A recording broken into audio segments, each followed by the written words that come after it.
Welcome to season 2, episode 13 of the Subway Conversation Chat. As we are nearing our Subway series this Friday, the 4th of July, Uncle Sam, baby, Uncle Sam's Day.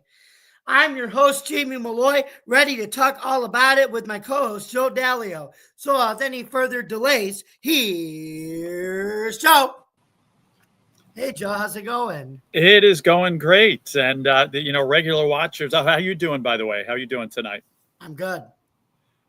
Regular watchers could tell I'm in a different spot tonight. It's just too nice an evening to be inside. It's like 76 degrees, a 12-mile-an-hour breeze here in Buffalo. The weather stinks here most of the year, but I'm going to take advantage while I can and do the show outside today. We really only have 2 seasons in Western New York, whether it's Rochester or Buffalo. We really only have winter and summer and maybe a little bit of fall, but we have like no spring.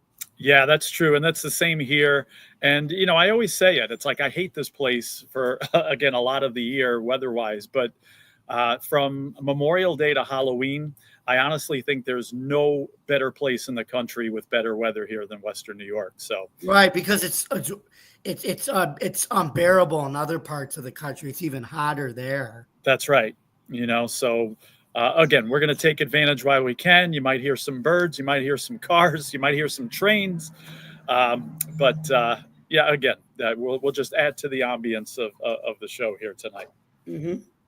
So guess what? I'm starting out this week, and we begin with Yankees injury news. Okay. We're going to talk about left-handed pitcher, the Ryan Fitzpatrick of MLB baseball, or the MLB's probably the best journeyman the league's ever seen is Ryan Yarbrough. He has a right oblique strain. He had a low-grade oblique strain that started annoying him when he pitched 2 outings ago. The left-handed pitcher was not able to pitch at his latest bullpen appearance. Number 2, we have right-handed pitcher Luis Hill with a right lat strain. He is scheduled to pitch a live batting practice with Double-A Somerset, about 2 innings of likely 35 pitches. Going forward, the right-handed pitcher may start a minor league rehab assignment. His expected return, possibly July or August. So I'm now going to turn it over to you, Joe, for some Mets updates. Joe? All right. Thanks, Jamie. That's a word every team hates to hear is injuries. And the Mets certainly have their share. Now, I'll start with some good news here about getting some player back. Mark Vientos, he had that hamstring injury. He came back last week. Now, again, good news that he's back. I don't know, actually, since he's only 1 for 13, 1 hit and 13 at bats since he's been back. So he's really struggling. He's good enough to get it together here. Now, again, if he doesn't, kind of wondering what they're going to do with him. Francisco Alvarez couldn't get it going back after injury, and he's in the minor leagues now. So kind of wondering if the Mets would actually do that with Vientos if he continues to struggle. Now, other news here, the joy of getting somebody back is kind of offset with the sadness of losing somebody who is really contributing, had a nice bounce back season this year. Of course, I'm talking about Griffin Canning, who's in the starting rotation. And if you didn't hear, he just ruptured his Achilles, just a freak thing, just coming off the mound to go after a ball. And he's done God knows how long, obviously the rest of this season, and definitely probably going to miss time into next season as well. So again, he had his inconsistencies, but compared to the last few years, and he definitely an upgrade here, and definitely an asset in the Mets starting rotation, which is getting thinner and thinner by the day here. Now they're hoping to get Sean Manaea back as soon as they can. They just got Frankie Montas back, who pitched great his first game, horrible his second game. So hopefully we get the first version of Frankie Montas. But talking about Sean Manaea, as of last week, they were talking about a potential July 8th return. But there's also talk that he still might not come back till after the All-Star break. So we'll see what happens. But it's on the horizon again. It's just a matter of time. And again, he will be a valuable addition to the starting rotation. Now, other players here, Brooks Raley, who's a middle relief pitcher, been gone for a while since the middle of last year. He's doing a rehab start with Binghamton, or actually that was as of last week, the 28th. So we'll see what happens with him. He'll, probably be coming up soon, barring no setbacks. Jesse Winker, who's been gone for a while because of the oblique, he is doing a rehab assignment with the Brooklyn Cyclones now. And this was as of the 29th. So both he and Brooks Raley looking to come back on either side of the All-Star break, maybe a little before, maybe a little after.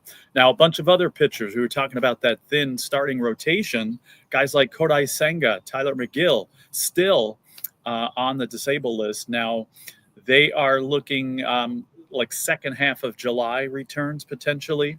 So if they can get Montas going, if they can get these guys, Senga, McGill, and Minaya in there, then, maybe things aren't so bad in that rotation. So again, second half of July, they're looking. Max Kranick in the bullpen also later July, probably early August for him. So again, this is something the Mets hadn't had to deal with earlier in the season. Now, again, having to juggle, and, we'll talk about the effects of this in a few minutes here. But for now, I'm going to send it back to you for some more Yankees news.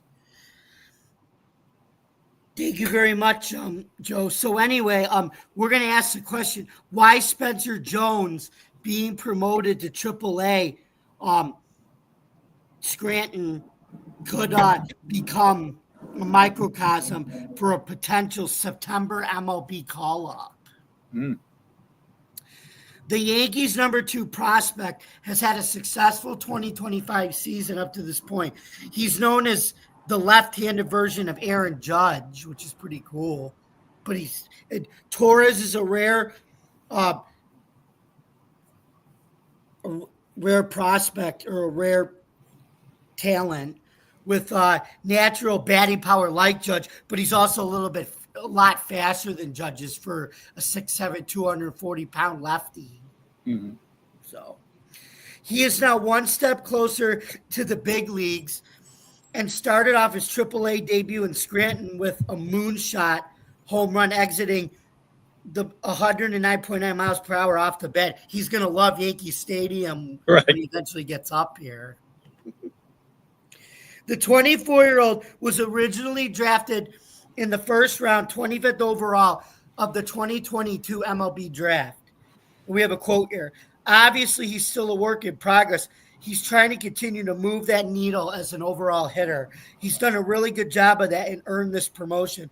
Hopefully he can continue to make gains now at AAA.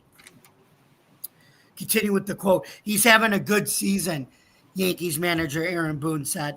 The size stands out. The athleticism, the speed and power really stands out. The ability to control the strike zone. He's doing those things. So, Joe, what do you think of Spencer Jones' fast rise up to AAA Scranton already and starting off his AAA debut with a home run? Yeah, I think you and I talked about him a couple of weeks ago, right? And how he was progressing fast. And I think that's just before he was going to AAA. And it's nice to see that he's progressing well there also. And, you were mentioning the Yankee Stadium porch. Guess what, Jamie? It's still warm in September. So what do you got to do to hit the ball out at Yankee Stadium in the right field? Popping up to the right field porch. That's it. And he's a lefty, too. Don't forget, Aaron Judge does it as a righty. So it's in Yankee Stadium's a lefty hitting, usually a lefty hitting ballpark. So that'll work for Jones. Right. And you had a guy last year that was very good at that. I won't mention his name, but, this guy, too, could be a staple there. And again, like you said, a left-handed hitter, definitely feast off that right field porch. So glad to see him progressing, and it doesn't seem like he's losing, it doesn't seem like he lost a step in AAA. So good to see that. I guess remember, I think the last time, Joe, we were talking about him, remember he was on a 7-day injury list, and everybody was worried that if it was going to slow his progression, but it didn't. He still ended up getting called up to AAA in July despite that injury. Yeah, that's awesome. And then the one thing I was debating here with my family is does he get the call up or does he not get the September call up? Because I know the league states that you have to call somebody up. It's like a mandatory rule, I think. but they have so many outfielders that I don't think, like, that's the thing. I don't know if he's going to be able to play the outfield because they could call him up and be like a DH, but Giancarlo Stanton's already doing that. So Right. does he get the September call up or not? Well, that's a very good question, and it's something that they're going to have to think about. Do you maybe just call him up for a short time? I don't know if there's any rules on that, but it's going to be a decision because you figure the Yankees are going to be in a pennant race and they're going to be playing important games in September. So not to take away confidence from him, but again, you got guys that are established, that have been in the lineup all year, and they're going to be playing important games. So it's a valid point. Do you have to rush him and bring him up now, or is it something that can wait till next year? So good question, and we'll find out in the near future. But like I said, the one thing he does bring is another power hitter, which they do need behind Judge. Mm-hmm. Because I think Dominguez is starting to come around, but he's still a rookie. And Ben Rice has kind of been a surprise power hitter, but he's also a rookie, so it's interesting. Right. Yeah, it'll be interesting to see. Mm-hmm. But anyway, this is going to be really funny. Joseph, get ready for this one. Why the Summer of George is a great proclamation for this year's George Costanza bobblehead giveaway on Seinfeld night, the Yankees annual Seinfeld night. Bum, bum, bum, bum, bum, bum, bum, bum, bum, bum, bum. I don't think I'm doing it right. But I tried. Bum, bum, bum, bum, bum. There we go. Yeah.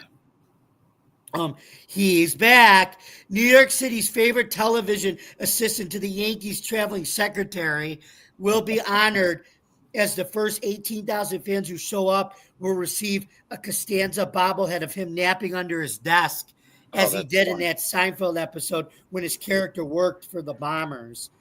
And we have a quote here. I love a good nap, Costanza says in the episode. Sometimes it's the only thing getting me out of bed in the morning. Costanza, who was played by actor Jason Alexander, also served as the team assistant as to the traveling secretary on the NBC sitcom from the end of season 5 through season 8. In an episode named The Nap, Costanza hires a contractor to change his desk so he could comfortably take naps beneath it without being seen through his office windows. And we have a quote. Do you think it might be possible to add a little shelf for an alarm clock? Costanza asked before also requesting a drawer for a blanket, and a mountain cup holder. While napping, later in the episode, Yankees owner George Steinbrenner enters the office and waits for Costanza to return, leaving him trapped beneath the desk.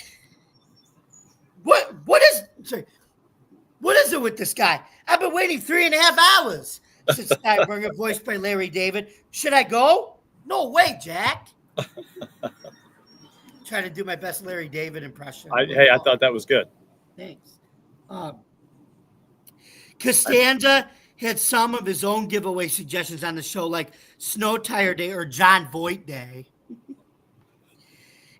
If the team needs ideas for next year's Yankees-related Costanza bobblehead, we can go with Costanza eating a Snickers with a knife and fork, Costanza as bodysuit man, or Costanza spilling strawberries on Babe Ruth's uniform.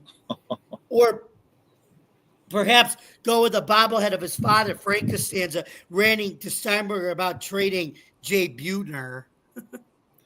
I tell you what I'd vote for, a calzone.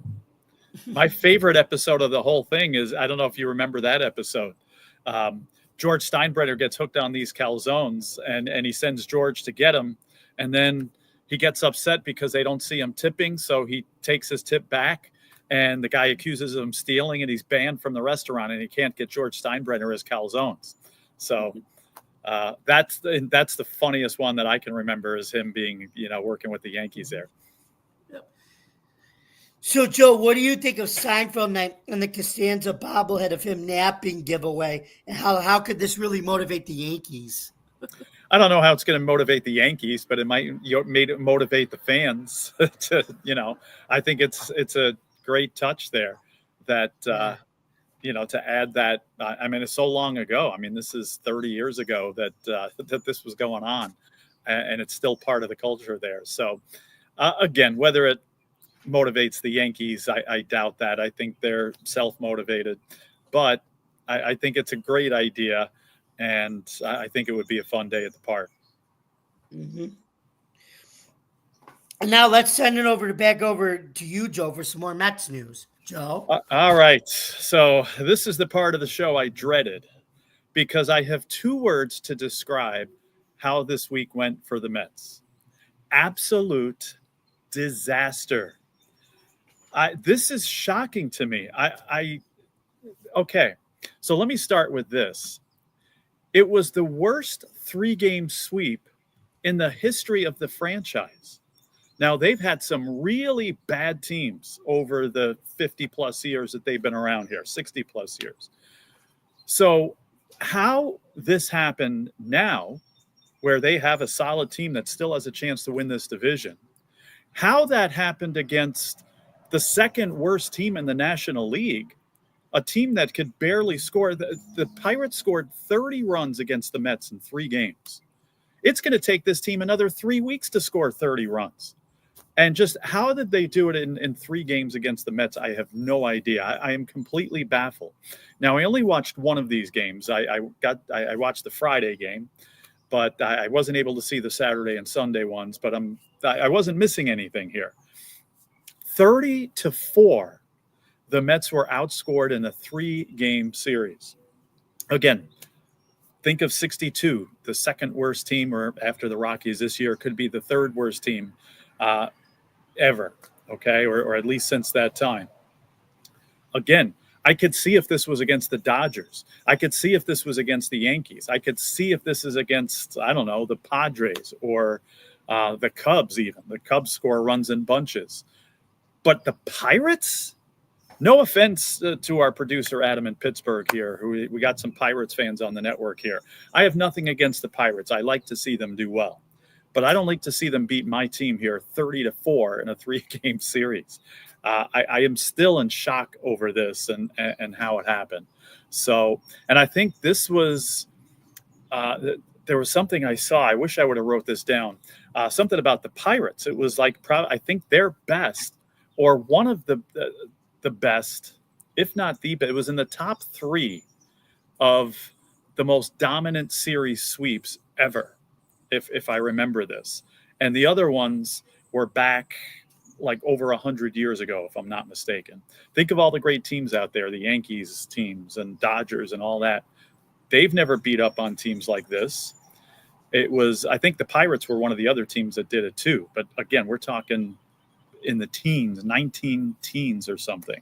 So this is just completely baffling to me how the Mets, again, a potential division team, break a record on that side, and the Pirates, the second worst team in the National League, break the record on their side. I just don't get it. And that obscured before that, the Mets had started bad against the Braves. They lost the first 2 games of that series, and then they beat the Braves twice. So they salvage a split in that series, and you figure, okay, we're going to Pittsburgh. We're at least going to win 2 out of 3, right? Even the game I watched Friday night, they got killed. But it's like, all right, that's okay. They'll take the next 2.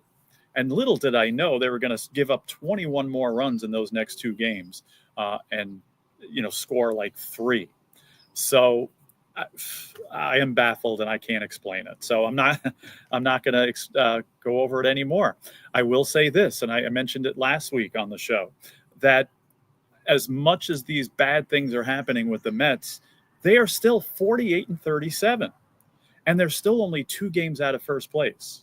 All right, and we're coming up to the All-Star break in a couple of weeks here. So not much positive to talk about as far as stats. Now, when the team was doing really well, some guy named Juan Soto was struggling. And not that he was doing awful. He was hitting the ball well. He just had some bad luck and maybe wasn't playing exactly Juan Soto power numbers like we usually see them. But for the last few weeks, we've been there. All right. This week again for Soto, 3 home runs, 4 RBIs. He had a 1303 OPS. So getting on base, that's like an 800 something slugging percentage and an almost 500 on base percentage. Ronnie Mauricio was called up recently, and again, he's always showed a lot of promise here, and living up to that at least this week, a 1082 OPS. Just a solo home run is the only real production he had, but he's getting hits and he's getting on base to get that 1082 OPS.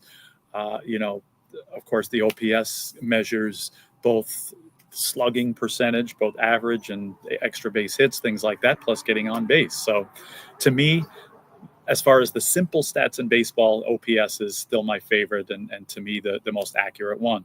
Now, Brett Beatty of the Mets, he has alternating good weeks and he has alternating nightmare weeks.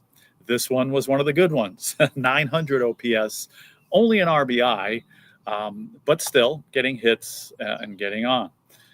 Now, Brandon Nimmo and Pete Alonso had averages over 300, but no major production here. And that was another thing. I was looking, it's like, okay, a couple of guys here with 300 averages. Brett Beatty, 900 OPS, but only an RBI. Francisco Lindor, can't explain this one. He was 2 for 20 this week with a 100 batting average, but struck out only 3 times. So, making contact here.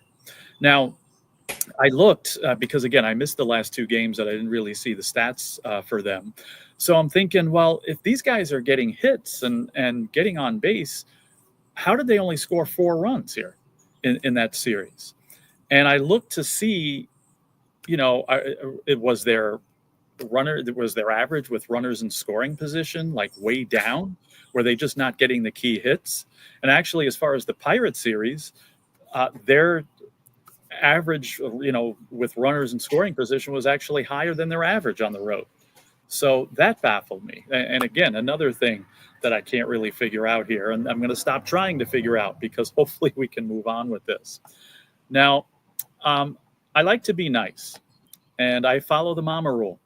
And the mama rule is, because every mama in the world says this, if you got nothing nice to say, what do you think the answer to that is? Don't say anything at all. Don't say it. So I don't have a lot of nice things to say about Mets pitching this week. Okay, so I'm not going to mention names. All right, but I will say this. 6 pitchers had double-digit ERA. Okay, and I'm just getting a little distracted because I'm outside and a duck just flew across and is swimming in my pool. I don't know if I like that. But anyway, 6 Met pitchers this week had double-digit ERAs. And 2 other ones had an ERA between 9.5 and 10. So almost 8 pitchers with 10 ERA here. Now, one who I will not mention, I'll just say he's been great for most of the year, struggling for the last few weeks. His ERA was in the triple digits this week, and I'll just leave that one alone. Now, some guys here, Ryan Stanek, a couple of innings with no hits given up, 3 strikeouts. Brandon Waddell, who's somebody relatively new here to the team, he was probably the top performer here. 4 innings pitched throughout the week, only gave up a hit and a walk and 3 strikeouts. So good to see somebody performing well. Now, as far as starters, Clay Holmes, really the only one to talk nice about here. Nice 5-inning start. Just gave up 3 hits and 1 earned run in that game. I think that was one of the games against the Braves. Obviously, it wasn't against the Pirates, that's for sure. And Edwin Diaz, haven't been mentioning his name too much because he hasn't had many save opportunities. He did get one. He saved one of those wins against the Braves this week. So, again, not a lot of good stuff to talk about here. God only knows how it happened and how it happened this way. But time to move on, as they say. And hopefully as they can get some players back, then maybe we can turn the corner. And then I talked to somebody, a friend at my job here too, and we were having this conversation about the fact that, again, last year at this time, the Mets were basically still under 500 and 14 games out of first place, give or take. So we can be optimistic this year. And, his answer was, you know what, if they're going to have a horrible slump, let it be now. All right. Hopefully it doesn't last. But would you rather have a bad slump like this in late June as we're getting close to the All-Star break? Or would you rather have a slump like this in mid-September and never recover from it at the end of the year? So if this is a temporary thing, they still have time to fix it. And again, if it's going to be a bad slump like this, let it be now. And, hopefully they can move on from it. So looking forward this week, now they're playing all their games at home. And so a much different story at home the Mets are, and they've been great there all year. So a 6-game homestand Tuesday, Wednesday, Thursday against the Brewers. And they were supposed to play tonight. The game got rained out. So they're going to play 2 tomorrow, I believe. So a 3-game series there.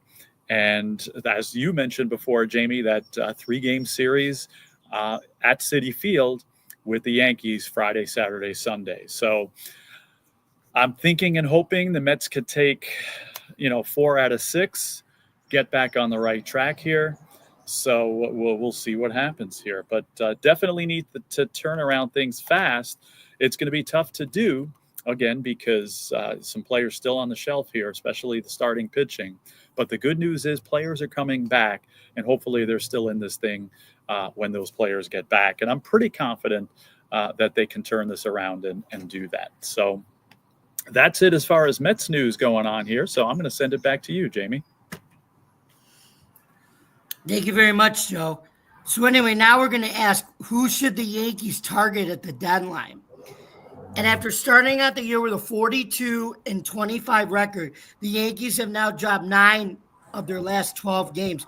It also doesn't help that their offense can't score more than 3 runs. And it's been 9 of their last 13 contests. Sounds like the Mets. Mm-hmm. Yet, ESPN Bet has kept them the favorites to win the American League at plus 225, despite the Tigers and the Astros having better records and the Rays and the Blue Jays sneaking up on them in the AL East. The Yankees have yet to win a World Series since 2009, though they've lost 5 times in the ALCS since then. Last year, they finally made it to the World Series, where they were defeated by the LA Dodgers in 5 games. And if you don't have anything nice to say, don't say anything at all. So we're not going to say anything about that. And as always, the Yankees want to win now, which means they will most likely be buyers at the 2025 deadline, MLB trade deadline. Where the Yankees need to improve is finding a consistent hitter other than Aaron Judge. Judge leads the team with a .364 batting average, while 37-year-old Paul Goldschmidt is second in batting average and on base percentage. His June performance has only been concerning, hitting only 147. 2 homers, 6 RBIs. After a nice beginning, raising questions about him being a long-term option. Well, he's still batting .283 despite that. So I think it's only a temporary thing, but we'll see. But Trent Grisham is second on the team with 15 home runs. However, his .169 batting average in 19 career playoff games raises concerns. And Ben Rice, who is third in homers, is still in his first full MLB season. Then both Jazz Chisholm Jr. and Giancarlo Stanton Island have battled injuries, with Stanton only making a season debut on June 16th. As for the starting pitching, the trio of Max Fried, Carlos Rodon, and Clark Schmidt have been a strength. The bullpen has been underachieving, as the Yanks are now 12-17 in 1-run games and 1-6 in extra inning games, worse than all of their top AL competitors. In one position they can upgrade is their infield, and we're going to start with Eugenio Suarez, or Eugene Suarez in English. Third baseman for the Diamondbacks. Suarez would be enticing, as he has 25 homers and 67 RBIs this season and over 300 career home runs. He also has a .300 batting average and an .810 OPS in 8 playoff games, bringing much needed power and backup for Judge. And now next we have Josh Naylor, the first baseman for the Diamondbacks. If Arizona sells, Naylor makes sense. A left-handed hitter who's hit 31 homers last year offers power, average, and postseason experience. He is also in a one-year deal and fits the Yankees mold. He's another perfect guy to pop the ball up the right field porch as a left-handed Yes. hitter. Yep. Next, we have relief pitchers. This list never really said starting pitchers. It only had relief pitchers. Okay. But we'll see what. Now, for the relief pitchers, we have everybody's favorite, Kyle Finnegan, the right-handed pitcher, Nationals. Finnegan has 106 career saves, including 18 this season.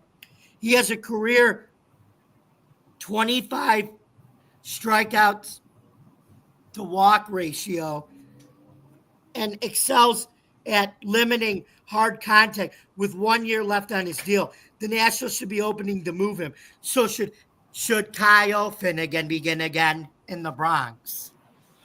Yeah, poor old Kyle Finnegan again. That's what they say every time he gives up a bunch of hits, right? Every time he gives up a big run. Poor old Kyle Finnegan again. Yep. Anyway, next we have Jake. Everybody's heard about the bird. Birds, oh, what a bird. Right-handed pitcher from the Colorado Rockies. Boy, he's probably excited to get out of there and go to the Yankees, right? Yeah, he's probably saying his prayers now for a good outcome at the trade deadline. He's leaving He would be leaving Rocky Mountain High, Colorado to New York. Anyway, Bird is having a career year with a 2.06 ERA, a 1.12 WHIP, and a 3.5 strikeout to walk ratio. Under team control, Colorado should consider moving him while his value is high.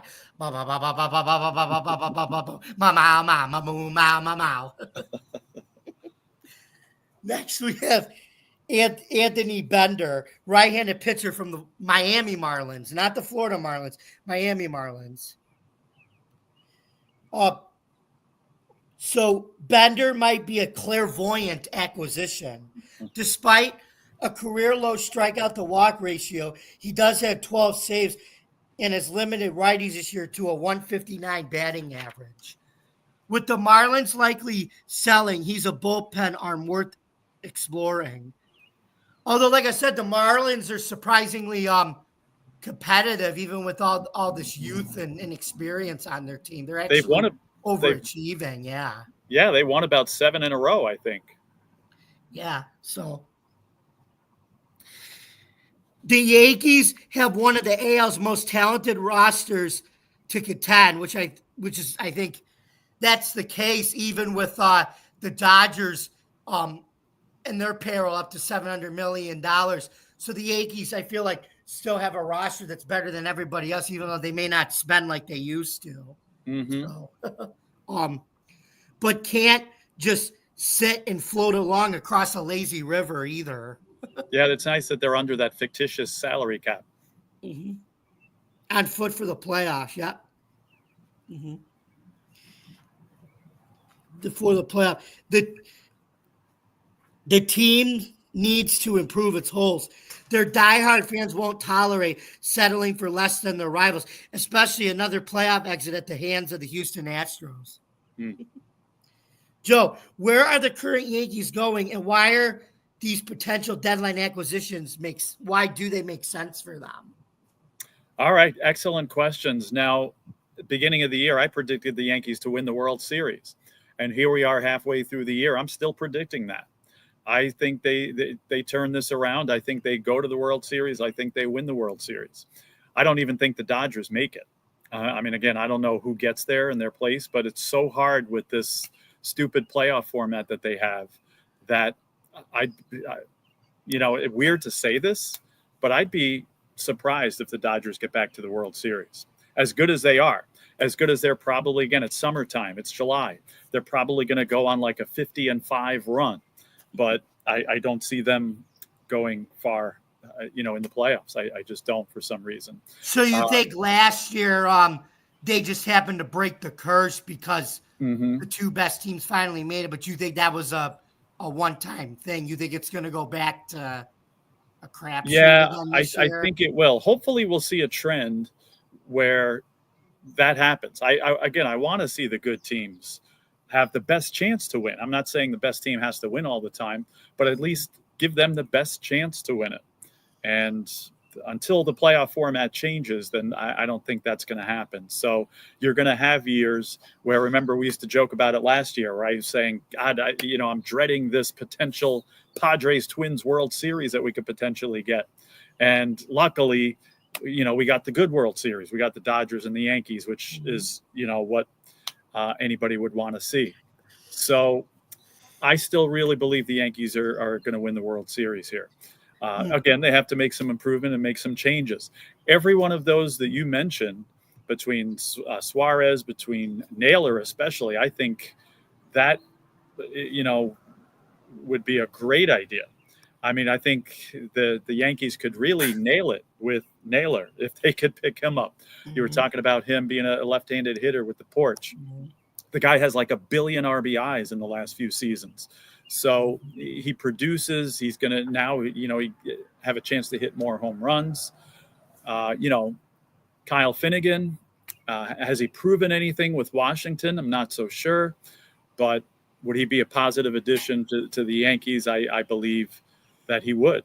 So any of those that you mentioned, I'm sure there's plenty of other ones out there.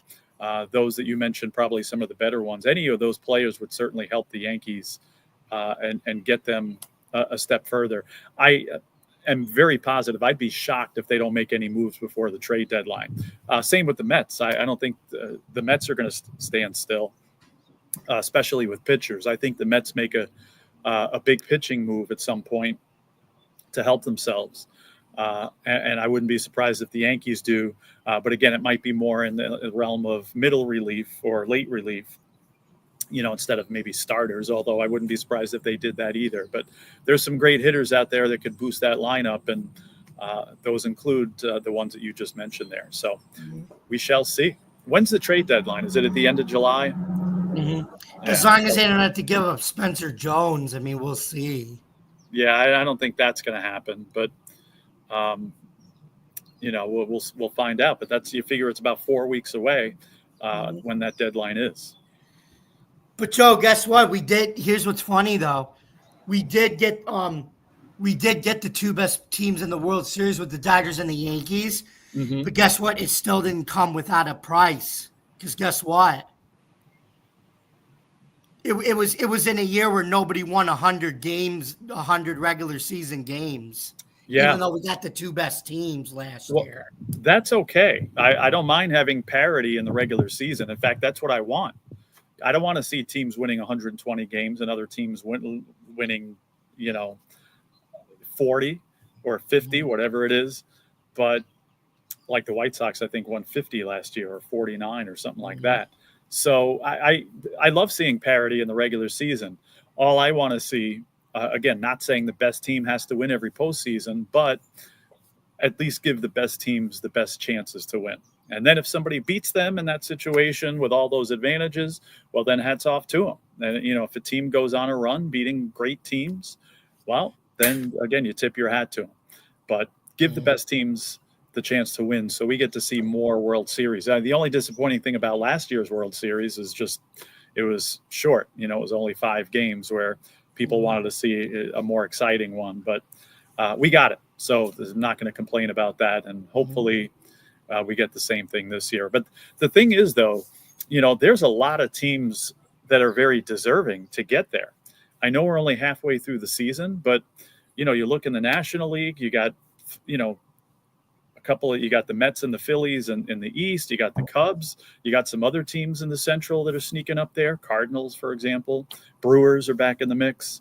Whether they're World Series teams, I'm not so sure, but look at the West. The Dodgers, obviously the cream of the crop there, but Padres, Giants, they're playing really well. American League, look at what the Astros are doing. One of the people in this podcast said the Astros would win that division when most people didn't say that. And they're on their way to doing that right now. We'll see if the Tigers are for real. And again, like you mentioned, you got those other teams sneaking up on the Yankees, and we'll see if the Rays, they're playing in a minor league ballpark or a spring training ballpark, but they're certainly not playing minor league baseball these days. So, there's some really good teams out there. And, again, we'll see which one steps up in the second half. There's probably a couple of teams that we're not talking about right now that we will be talking about, September or as the postseason starts. So stay tuned. It's an exciting baseball season so far. Now, speaking of Joe, we got to turn back over to you now for some more Mets highlights, Joe. As much as you don't want to, but yeah, and really there ain't no highlights, no. But that again, like I was saying before, just get some of these guys back from injury, find something. Now, I mentioned this last week too about the manager Carlos Mendoza. I'm hoping that they're not getting any crazy ideas. We talked about, right, how some good coaches have gotten fired after good finishes and stuff. Now, again, I guess I wouldn't be surprised after losing 30-4 in a 3-game series to the Pirates if they thought they needed to make a move, but I'm hoping they don't. I still would love to see, I'm thinking the Mets come back, and I would love to see him as the leader to bring them there. So I'm definitely hoping they don't get any stupid ideas as far as getting rid of Mendoza. Hopefully it's just my crazy imagination. I'm going to write a song about that. It's just my imagination running away with me. I don't know if that will be a hit one day, but it would with a certain famous lady pop star right now who's dating. Yeah, I don't know. I get the temptation to write that song. I don't know what it is, but any older people are in our audience, or even some younger people like you, know what I'm talking about here. So, yeah. So that's really all I'm concerned about. Again, just get it going now. This homestand will say a lot. Now, we were watching when I was watching with my parents when the Mets were playing in Philadelphia, and they were losing that series to the Phillies. And I said, don't worry, they're going home. Actually, it was just those 4 games against the Braves, but they had the Pirates, which is usually a good medicine for teams in a slump. And I said, this will tell a lot. I think this is the week they get back on track. And they lost the first 2 to the Braves, but they came back and they split the series. And the Braves are playing pretty good these days. So, you're at home, you maybe want to go 3 out of 4 in that series. But the fact that they salvaged it and they got those last 2, I'm like, all right. And again, now we could take 2 out of 3 against the Pirates and show that we're the better team. And the crazy thing, too, is the Mets had done a great job all year of beating the teams they were supposed to beat. I think they beat the Rockies every game that they played them, 6 or 7 games. When they played against the White Sox, they took care of business there. They won 2 out of 3. And against other weaker teams too, they're taking advantage of the weaker teams and beating the teams that they were supposed to beat. And this is the first time that they really didn't do that.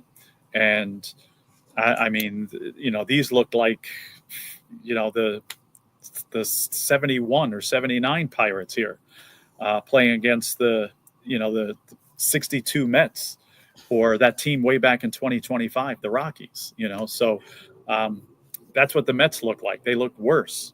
And again, to lose a historically bad series like that is just inexplicable. But put it behind them. And I was curious to see how they were going to start out tonight in this home game against the Brewers. Again, that game is rained out, so I guess we'll have to find out tomorrow. But that's it. Hopefully they stay relatively injury-free. And once these guys get back, they can get back to what they were doing. Another thing, too, before I send it back to you, too, is Clay Holmes had the good start this week, the only good start. But he's already surpassed his highest season-long innings total. And we're barely halfway through the season here. So what's it going to be like for him as we move forward? Is he going to be able to continue to make even 5-inning starts late in the season here? If he can't, the good thing is, again, they're getting some guys back that could hopefully take his place here. So we'll see. But another concern is David Peterson. He's been pitching lights out all year, and now he's got rocked for 2 games in a row. So hopefully he can come back and make a good start. So a lot of questions here for the Mets, obviously, and hopefully they answer in a positive manner. Anyway, Joe, guess what? It is now that time in our show for our question of the week segment. Would you like to give it a try? I would love to give it a try. Okay, Joe, here's your question. Can you guess this MLB player? He is a 3-time MVP, is top 10 in hits all time, and finally is top 10 in home runs all time. Is it Hank Aaron, A-Rod, Albert Pujols, Willie Mays? All right. You asked, can I guess this one? And my answer is probably no, because it could be any of those. So you said 3-time MVP, top 10 ever in hits. Yep. Top 10 all time in home runs. Yeah. And okay, I heard Pujols, Mays, Aaron, and who is the 4th one? A-Rod.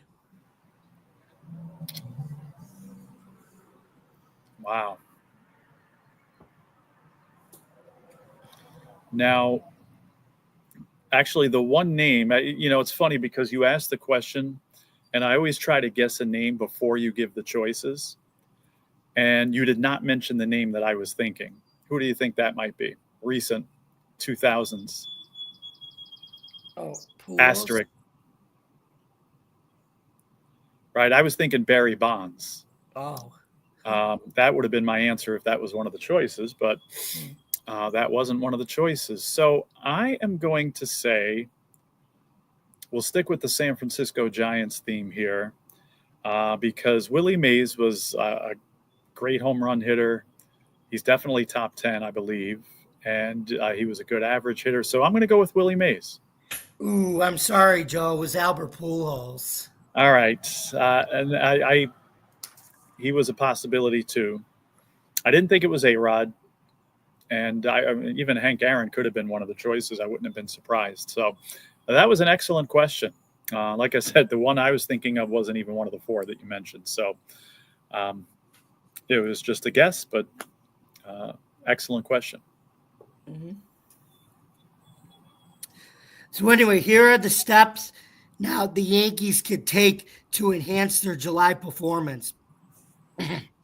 Slowly but surely, the Yankees are building a reputation for their offense starting out the season on a mission and then self-destructing come summertime. The following is a list of what the Yanks must do to halt their midsummer free fall. R.I.P. Tom Petty, great song, great singer, better human being, and avoid giving up first place. Number 1, the baby Bombers need to go boom, boom, boom, boom. I want you in my room. Anyway, or they need to go boom like Bernie Williams did with John Sterling. Burn, baby, burn to deep center field. Anyway, we'll say Beat Shazam for another time. This is baseball. Okay. Minus All-Star finalist first baseman Ben Rice, the Bombers are in dire need of their youngsters to improve offensively. Shortstop Anthony Volpe and catcher Austin Wells are back to their streaky ways with slash lines of a 154 batting average, 211 on-base percentage, and a 269 slugging percentage, and also a 220 with a 220 batting average, 259 on-base percentage, 420 slugging percentage, respectively, over their last 15 games. Both have all-star ceilings, but are currently leaving a lot out on the field in the bottom half of the Yankees lineup. DeMarsha Dason Dominguez is good in spurts. And before I wrote this, guys, he's doing much better. His average is 250 now, so bear with me here. From his 4 hit games to multi-homer performances, he needs to continue to grow at the MLB level, which I think he is. If developed correctly, Dominguez could be a lightning rod for the Yanks. I it was amazing. I knew he had power, but when I saw the way he runs the bases for a well-built, a shorter, stockier guy, I was like, man, this kid's not one-dimensional. He's not just a home run hitter. Mm-hmm. So anyway, next point is riding and dying with Judge. Is it possible to say that Aaron Judge is slumping while he's batting .361? Joe, you must feel terrible for me right now as a Yankee fan. Oh God, what a horrible player he is. I know, especially when the league average is only .245. Right? Yeah. Either way, the Yankees captain has not been at his best over the past few weeks. Oh, geez. And has contributed to the team's slide. Where Judge goes, the Yanks follow, as he's posted a slash line of a 204 batting average with actually a 317 on base percentage, which isn't bad, and a 463 slugging percentage, which is still pretty good. But for him, obviously, he would like to do better. Mm-hmm. With 25 strikeouts over his past 15 years. Hey, Giancarlo Stanton wish he had the 317 on base percentage and a 463 slugging. Right. With 25 strikeouts over his past 15 games, with the Yankees dropping 9 out of those contests. With New York's lineup built around Judge, the team slumps as their leader slumps. This might be temporary. This might be a temporary drought, which it is. The Yankees pitching staff must come through until Judge rakes once again. Better moves on the bases. The last thing a team needs when their offense can't rake is base running blunders. Unfortunately, the Yanks are doing just that. Besides a dull offense, how dull is their offense? Duller than an unsharp number 2 pencil. Poor base running decisions are costing them in late innings and clutch moments. It's developed into a trend as they are tied for last in the league with the Colorado Rockies for most losses due to base running, costing them wins.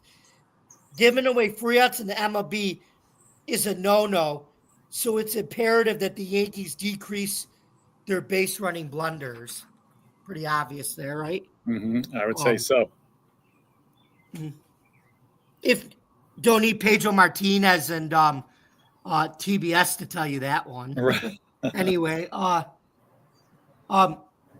if New York can correct its mistakes and turn its play around entering June's final days, the club can avoid a weary July. So, Joe, how can the Yankees fix these minor tweaks for them to stay in first place in the AL East? Yeah, well, first of all, I'll make a comment, too. I am a teacher, so I know a lot about unsharpened number 2 pencils, so I can understand that point that you provided there. Although this time of year, I don't have to think about that. But, what did I say a few minutes ago talking about the Mets? And my friend at the job said that, you know what, if they're going to go on a slump, let it be now. Aaron Judge doesn't exactly have a good reputation of playing well in October. There's another guy on the Yankees that was called Mr. October, and Aaron Judge really hasn't, built that reputation yet. So just like I was talking about a few minutes ago, if Aaron Judge and even the team, the entire team, the Yankees, if they're going to go on a slump, let it be now. Right? The only danger is if you get too deep into it and then maybe you don't get out. But if you're going to go through the worst part of your season, again, especially if you're Aaron Judge here, now is the time for that. I mean, these guys obviously don't pick and choose when they go in slumps, because he certainly wouldn't go into slumps in October like he typically does. It's not the Savannah Bananas people. Let's remember that. And that's right. So we got a comment here. Somebody just reposted the stream, which is awesome. We appreciate that. That's my buddy Jordan from the Forkball and from previous works. Excellent. Sites that I that I work with. So thank you. Uh, Good to hear from you again, Jordan. Glad you like the stream, and it's good to hearing from you again. Yeah, we very much appreciate you reposting that.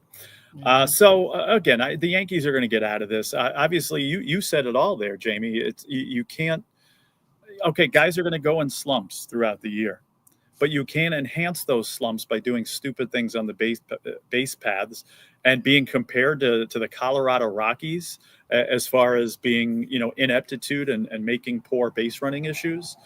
That's certainly not going to help you get out of the slump. So those things are fixable, though. Those things you have control of, and the slumps, they're going to happen. It's a 162 game season. We say that all the time, and it's just as true today as it was since the 162 games schedule started. So those are going to happen. Everybody's going through slumps and hot streaks or whatever. So just do the things that you can control and do those well. And that includes good base running. And part of that, not to totally criticize Aaron Boone here, but part of that, don't you think, is coaching and management, and maybe they step up and do something to change that. Who knows? I don't know. Again, Aaron Boone does far more right than wrong with the team, I believe, but that's something that maybe he's got to step in and say and do some things. So really, just do the things you can control. The best piece of advice my father ever gave me, for dealing with life. Don't worry about the things you can't control. Just focus and work on the things that you can. And that's what the Yankees do, and they're going to be fine. I really believe that. They're in a good situation. Yes, they have some injuries just like everybody else, but nothing, they're not starting to pile up, and hopefully they don't. So it's just doing the right things, playing the game the right way, controlling the things that you can control. And that's how you get out of slumps in Major League Baseball. Yep. So anyway, we're going to move on.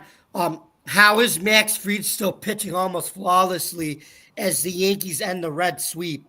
Max Fried only permitted one unearned run over 7 innings to help the New York Yankees salvage the final game of a 3-game set against the host Cincinnati Reds 7-1 on Wednesday night. One night after getting ejected for arguing balls and strikes, probably in the most Jazz Chisholm way he could ever get ejected from. Right. I think we got to get him a mic for stand-up comedy. I think he's a comedian. I like him. Jazz Chisholm Jr. bolted a key 2-run tape measure homer to help the Yankees snap their 5-game skid to the Reds dating to 2023, 2 years ago. Mm-hmm.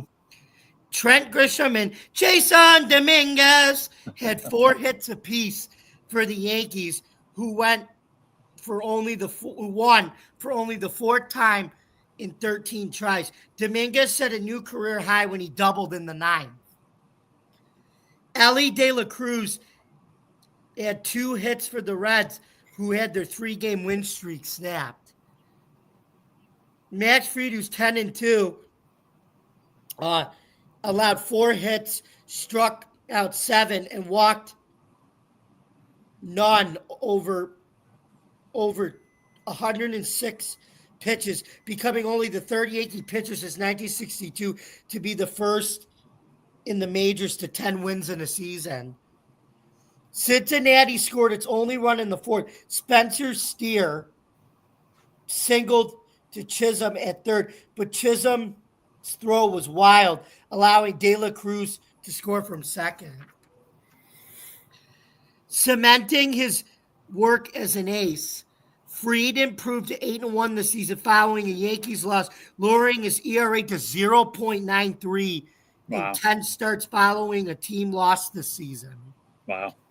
Adding to his impressive night was Fried's MLB-leading 7th pickup when he caught Santiago Espinal way off second base for the final out of the 5th. Cincinnati starter Brady Singer, although I think he was taking a bow after this one early. He had to leave the concert early for personal reasons. fell to 7-6, and he fell victim to shoddy defense and no luck in the final 2 innings, getting his pitch count to 47 through the first frames. Singer was charged with 4 runs on 6 hits over 5 innings with more strikeouts and 3 walks, with throwing 103 pitches and a partridge in a pear tree. Singer did pitch around a bloop double that Friedel instead of Lidl that the kids used to say 10 years ago. Friedel could not see in the sun, and a walk by striking the side in the first. I think Friedel's going to have to listen to Sheryl Crow and soak up the sun a little bit to catch that one next time, right, Joe? Right. The Yankees loaded the bases with none out in the second, but scored only once thanks to 3 more strikeouts from Singer. Singer's luck ran out in the third when Friedel appeared to make a sliding catch on a line drive from Giancarlo Stanton, but the ball popped out of his glove. Chisholm crushed the next pitch on an estimated 435 feet to the stands, deep to right for a 3-0 Yankees lead. So it was a Yankee Stadium pop-up home run in Cincinnati. There we go. Anthony Volpe padded New York's lead with a sacrifice fly in the 5th. Then Judge and Stanton had RBI hits in the 6th. Austin Wells and an RBI single in the 9th. So, Joe, how do you move on from a series in which you lost 2 out of the 3 games, but you win the last game like how the Yankees did? Yeah. Now, question 2 with Brad Friedel there, or no, with Friedel, I was going to say, I wonder if he's related.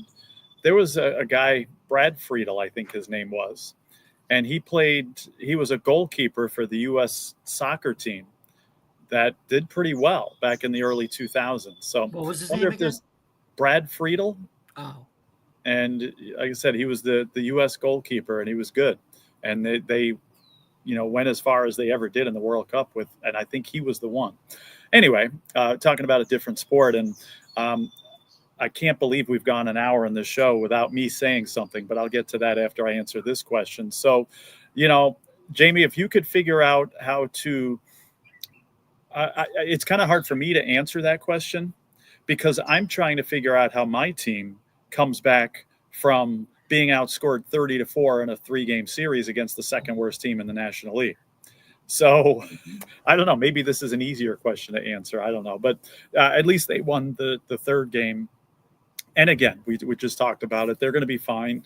Just do the things that they need to do and take that momentum and go forward. So, that's what they have to do. But I have to say something right now that, I don't have to be reminded of this as a Mets fan. One of our other cohorts on this network, Dylan, reminded us of. Do you know what I'm about to say?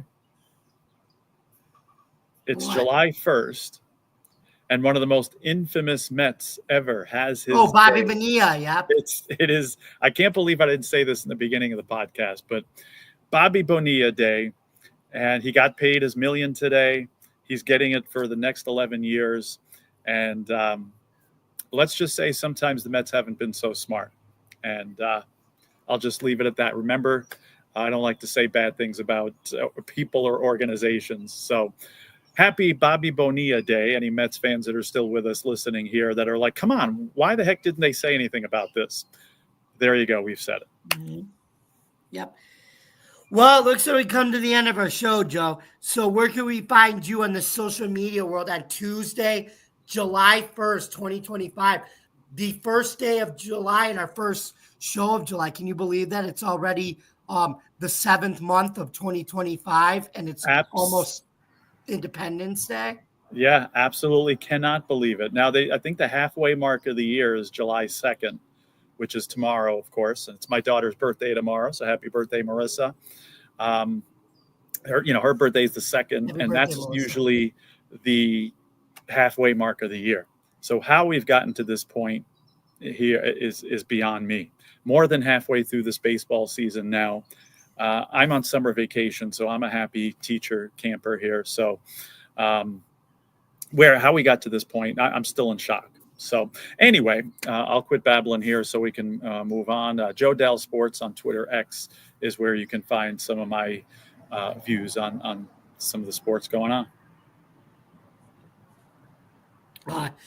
Thank you, Joe, and for that. And then you can find me, yours truly, on Bill's Chat 1 at Bill's Mafia Chat, and also at Jamie Malloy, the unbiased journalist, at DJ Dog Tags, thefortball.com, and stadiumrant.com, where I write about all sports. You could also follow Joe and I here every Tuesday night at 8 o'clock, from 8 o'clock p.m. to 9 o'clock p.m. on Driving to the Top Productions for the Subway Conversation Chat. So go rewatch this episode on YouTube, whatever, after we're done. And then at 9 o'clock p.m., I will be heading over to another StreamYard on Driving to the Top Productions for our annual or our weekly open sports night, which begin at 9 o'clock p.m. Then you could follow me, or you could catch me tomorrow on the Huddle Sports Network, where Jeremy B is finally back from sabbatical, taking care of some personal issues, and he's finally back. And I'll be on his roundtable show with him, Ken the Bears fan and Ken the Packers fan, and all those guys on Wednesday. And then I'll be and then next year when the UFL starts again, you could catch me on at Driving the Top Productions at 9 o'clock p.m.